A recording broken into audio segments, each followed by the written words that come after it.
उनका सपना था वही अब हो जाता है निर्माण। समझ में आया इतना बात? अब करते हैं थोड़ा सा रिवीजन। रिवीजन क्या है? बस इतना ही है बौद्ध धर्म। उसके बाद डिटेल स्टडी लिखते समय बौद्ध धर्म बौद्धकालीन शिक्षा प्रणाली किस प्रणाली के बाद की शिक्षा प्रणाली है? वैदिक कालीन शिक्षा प्रणाली। बौद्धकालीन शिक्षा प्रणाली कैसी प्रणाली? किस प्रकार की शिक्षा? पहली समावेशी। और वैदिक काल को दूसरा नाम क्या होता है? स्वर्णयुग होता है। फिर बात आती है शिक्षा कहा जाता था, उपाध्याय कहा जाता था। और शिक्षा जब दो भागों में थी ना तो कितने वर्षों में पूर्ण हो जाती थी? कितने? 12 से 15।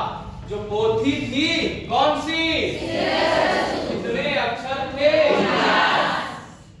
शिक्षा तो होती थी प्रारंभिक शिक्षा की, तो एक संस्कार होता था। नाम क्या था? प्रवज्या संस्कार। जैसे जब प्रारंभिक शिक्षा कहां पर? वैदिक काल में दी जाती थी तो वहां पर ब्राह्मण काले हिरण की खाल पहनता था ना कपड़े के रूप में। वैसे ही बौद्ध काल में जब ये संस्कार, कौन सा संस्कार? प्रवज्या संस्कार प्रारंभ होता है तो पीले वस्त्र धारण करके बच्चे को ले जाया जाता था। कहां ले जाया जाता था? संस्कार कहां होता था? जबकि विद्या आरंभ संस्कार वह बच्चे के घर में होता था, माता पिता के सामने होता था। लेकिन यहाँ पर कहां होता था?